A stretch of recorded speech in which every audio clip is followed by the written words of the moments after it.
Salut tout le monde, bienvenue à cette cinquième vidéo sur le jeu Fire in the Lake publié par GMT Games en 2014. Dans cette vidéo, on va voir les opérations et les Special Activities des États-Unis d'Amérique. Vous ne serez pas dépaysé encore là si vous venez de Distant Plain, vous avez joué la coalition, là, ça ressemble en crise. Euh, donc les États-Unis qui se servent dans la même tarte que l'ARVN, qui pigent dans les ressources de l'ARVN, ils ont des ressources conjointes, ce qui peut mener à des petites frictions. Et je rappelle que les Américains ne peuvent pas dépenser les ressources, ne peuvent pas amener le marqueur de ressources, dans le fond, là, en dessous du marqueur d'économie, là, qui est comme, j'ai appelé ça le petit bas de laine de l'ARVN, là, le peu de ressources qu'ils se gardent, là, les Américains peuvent en consommer, mais quand même. Ceci dit, vous allez voir, encore là, c'est la même affaire, je pense, dans Distant Plain. Il y a très peu de choses qui coûtent du fric dans les opérations américaines. Fait qu'on commence avec Train. Ça peut être fait dans des villes ou des provinces où il y a déjà des pièces américaines, soit des bases ou des troupes. Ça coûte 3 ressources par space seulement si l'Américain décide d'y placer des pièces de l'ARVN. Il n'est pas obligé, vous allez comprendre pourquoi après.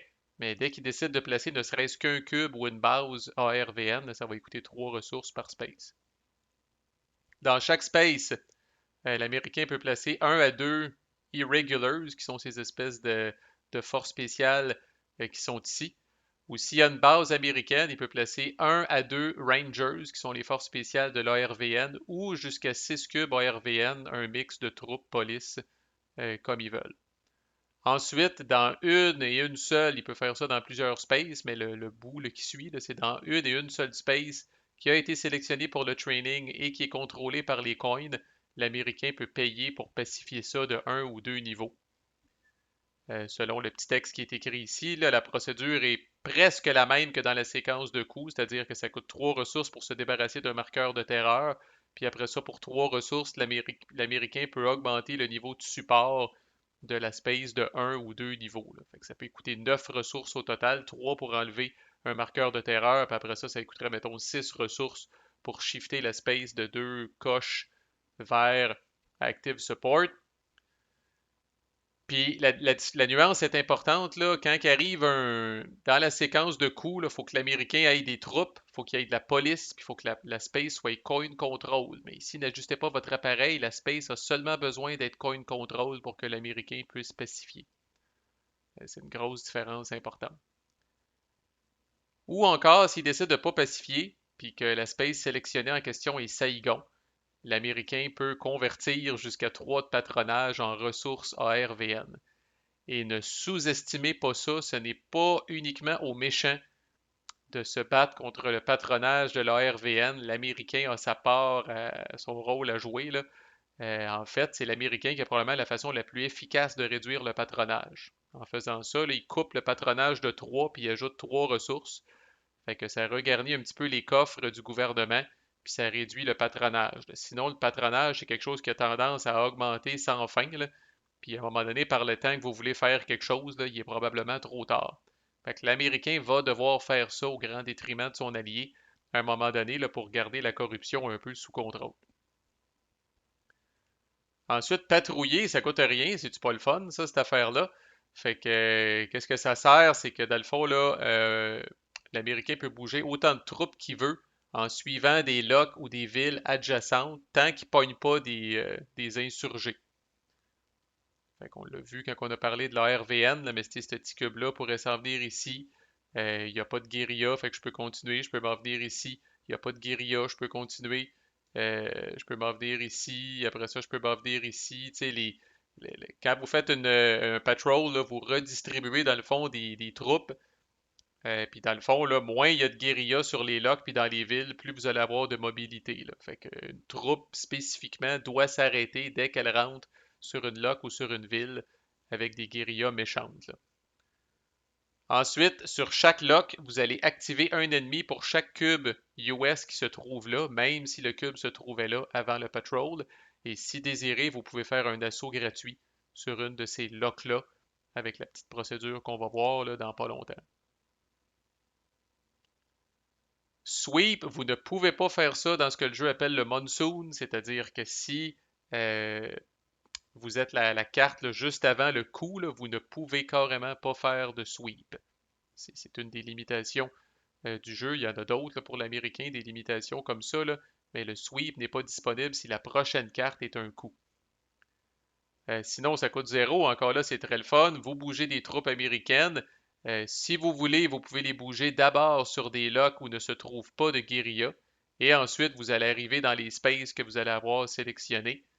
Puis dans ces spaces-là, vous allez activer une guérilla par troupe américaine ou irrégulier qui se trouve là, qu'il ait bougé ou non. Et dans la jungle, vous allez activer seulement une guérilla pour chaque 2 cubes, 2 troupes ou 2 irréguliers américains. Encore là, le petit exemple de ça. Fait que je pourrais décider, par exemple, de faire un sweep ici. Fait que cette troupe-là s'en vient ici. Cette troupe-là qui est ici a le droit de bouger sur une et une seule lock en autant qu'il n'y a pas d'insurgés dessus avant de s'en venir dans la space qui est adjacente là, grâce au petit village qui est ici. Celle-là pourrait faire la même affaire. Puis là, mettons que j'arrête là. Ben là, je suis dans la jungle, alors j'active une guérilla pour chaque 2 cubes et ou irrégulier qui se trouve là. J'ai 3 cubes, fait que je viendrai activer une guérilla. Il m'aurait fallu une combinaison de 4 cubes ou irréguliers pour activer la deuxième guérilla. Et l'assaut, ça vous coûte 3 ressources uniquement si vous décidez de faire un assaut à RVN. On va y revenir, mais d'abord, ça coûte 0 pour faire des assauts purement américains. Alors, dans chaque space, vous allez enlever une pièce ennemie qui est active. Vous allez d'abord commencer par les troupes du NVA qui sont toujours actives par définition. Ensuite, les guérillas actives seulement. Un assaut ne peut jamais enlever de guérillas qui sont underground. Ensuite, s'il vous reste encore du punch, vous allez pouvoir vous attaquer aux bases en dernier.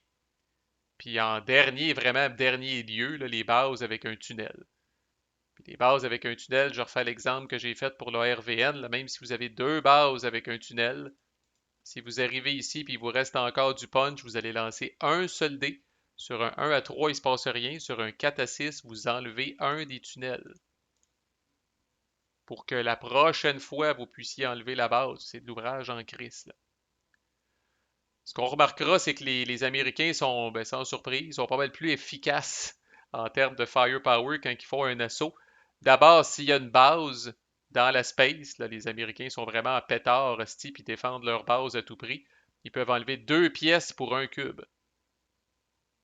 Ici, là, mettons là, un cube américain, là.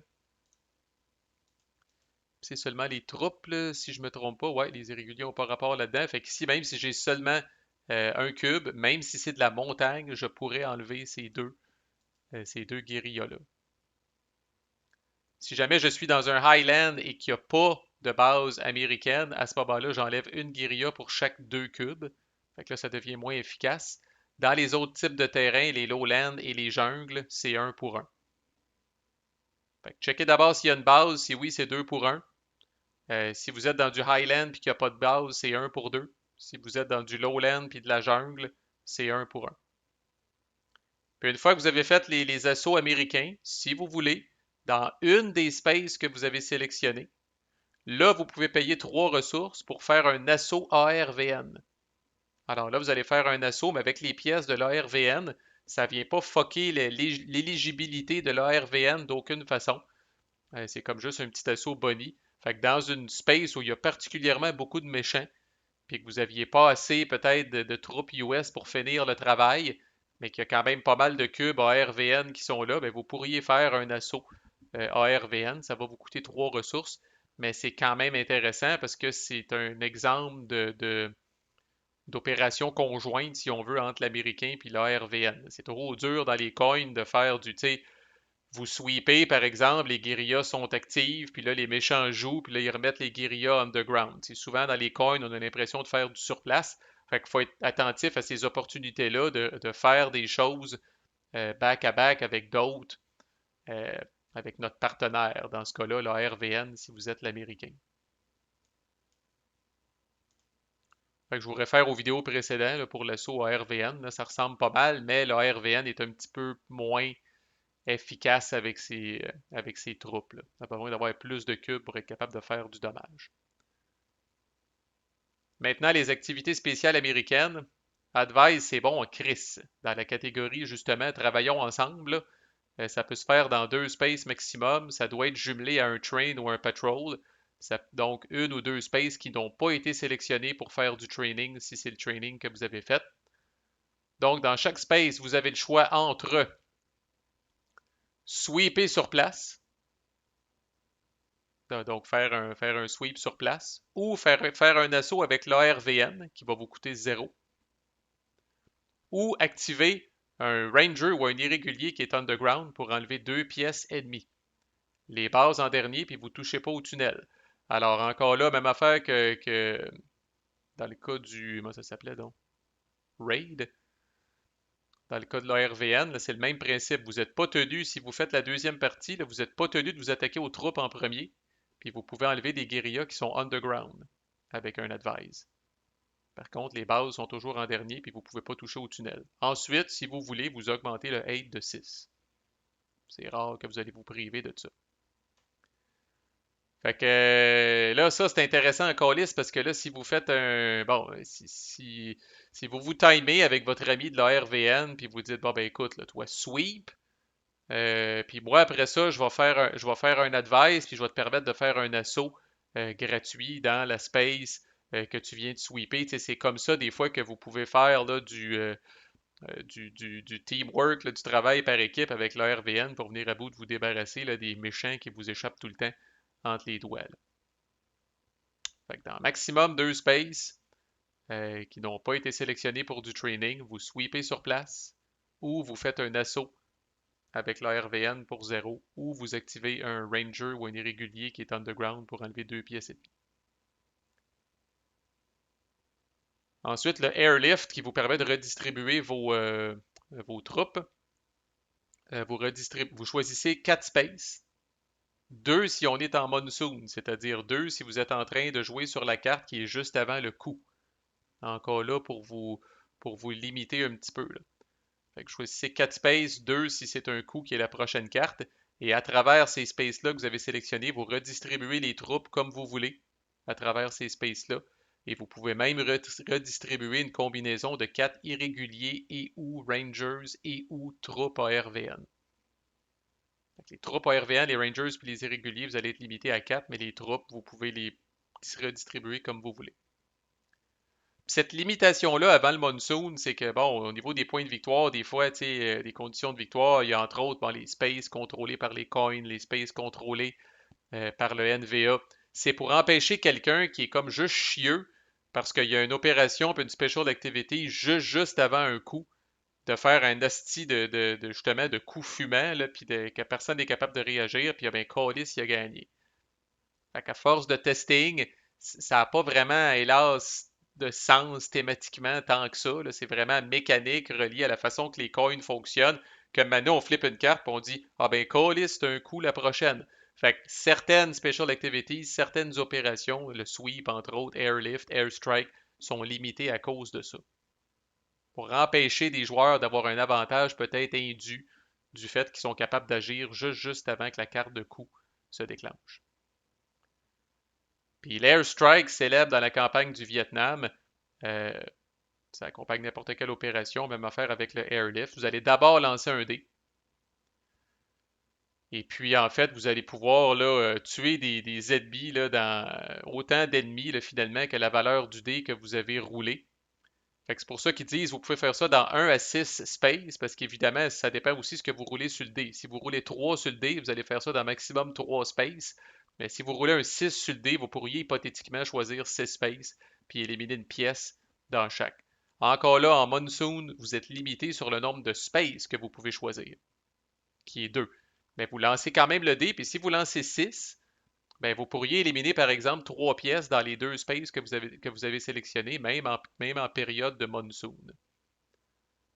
Les spaces sélectionnés doivent avoir des pièces de coin, quelles qu'elles soient des flics, de la police, des troupes ARVN, des bases, peu importe. Vous pouvez d'abord dégrader la trail d'une boîte maximum au prix de 2 hits. Fait que vous pourriez consacrer 2 hits pour dégrader la trail d'un niveau. On va voir comment ça peut faire chier le NVA dans un prochain vidéo. Puis sinon, avec des hits, l'autre chose que vous pouvez faire, c'est d'enlever des pièces actives. Alors encore là, c'est troupes. Après ça, guérilla qui doivent être actives. Après ça, des bases et vous ne touchez pas au tunnel. Il y a un coût politique, si on veut, à faire ça. Chaque space dans lequel vous allez enlever des pièces, chaque space que vous allez cibler, doit être shifté d'un niveau vers l'opposition active. Les gens n'aiment pas ça généralement, se faire pitcher des bombes dessus. La population va se ranger un petit peu là, en tout cas, pogne une petite crotte sur le cœur par rapport au gouvernement suite à ça. Fait que ouais, c'est une façon là, ben, en fait, quand vous avez une opération pour une special activity, c'est que vous pourriez faire un assaut combiné avec un airstrike si vous voulez faire du ménage. Là, ça, c'est l'opération pour faire du ménage et c'est la special activities pour faire du ménage. Fait que les Américains sont quand même équipés pour faire mal, mais on va voir comment le NVA aussi. Prochaine vidéo, je vais faire les Vietcong. On va voir comment le NVA est aussi équipé pour faire du dommage en asti, là. Fait que voilà, c'était les opérations et les special activities américaines. Comme je disais, prochaine vidéo, on va passer du côté des méchants puis on va traiter les Vietcong. À plus.